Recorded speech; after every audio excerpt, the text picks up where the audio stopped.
The following is not the opinion of a professional counselor, but a master's level student who is still in training to become a professional in the mental health field. The purpose of this video is to share an opinion about a fictional character and is meant to entertain its audience, not to diagnose or treat real-life individuals. If you identify with any of the topics or symptoms I mentioned during this video, I recommend seeking out a licensed mental health professional in your area. Welcome to Gameplay Therapy, my monthly trip into the minds of video game characters for fun, for practice, and for you. I wanted to start with someone who we've been seeing a lot of on this channel, Claudia Wolf of Silent Hill 3. Arguably the antagonist of the game, Claudia has some very clear problems considering that her answer to suffering in the world is to destroy it and create a new world of eternal paradise.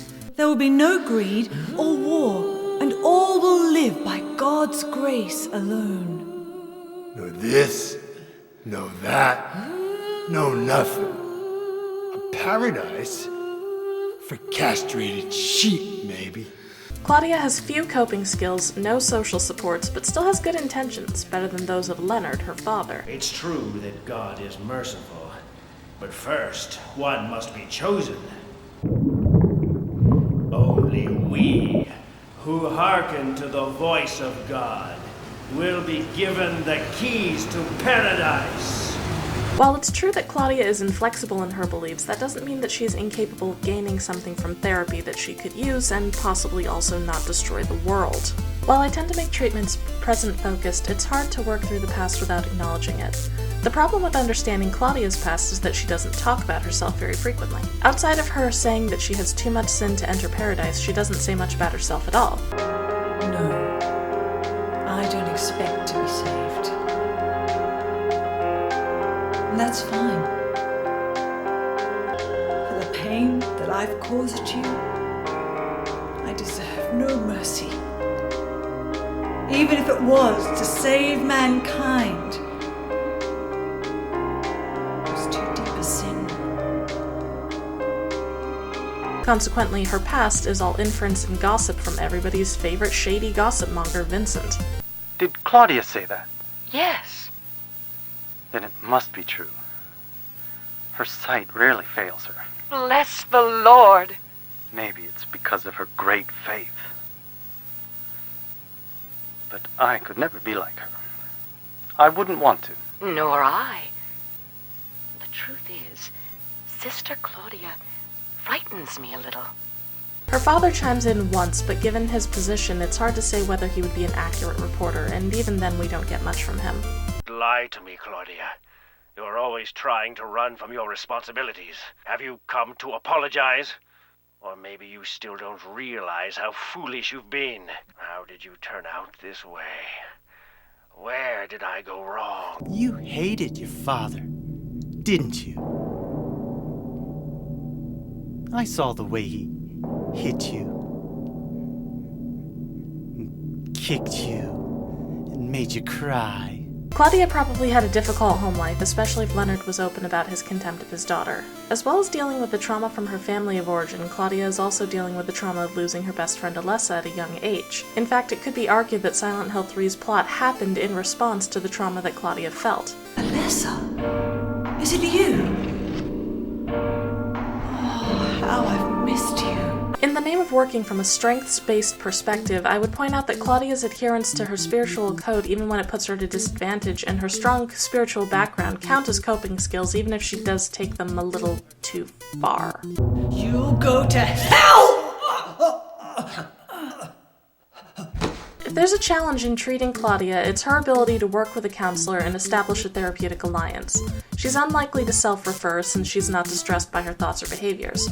Any counseling she undergoes would have to be court-ordered from her follow-through on a violent impulse or at the recommendations of her church, which is also unlikely since the closest thing the church seems to have to a pastoral counselor is Vincent, who we have established is shady as fuck. I told you not to put me in the same category as that mad woman. Claudia's presenting problems include aggressive impulses in the place of coping skills, which is probably a learned behavior if Leonard's hospital records are any indication, and her trauma background. That's not enough to diagnose on, and I would want to interview Claudia before I would be comfortable rendering a diagnosis for her. Claudia could fit into several diagnostic categories depending on the presence or absence of a depressive episode, a hypomanic episode, a medical condition, substance use, further negative symptoms that would indicate schizophrenia, and her response to the traumatic events that have occurred. Furthermore, different clinicians would pick different diagnoses depending on their clinical judgment. For the purposes of this video, I would say that the treatment of Claudia's presenting problem is more important than what diagnosis I would give her.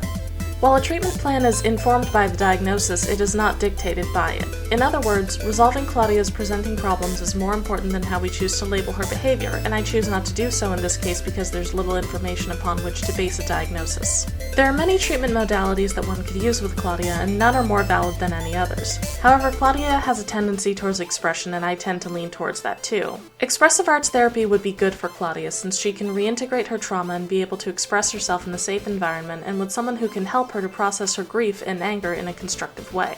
Claudia would also learn additional coping skills through art therapy and probably even would do well with an art therapy group, given that she needs to relearn social skills. Is it so hard to believe that sympathy could be born out of pain and suffering?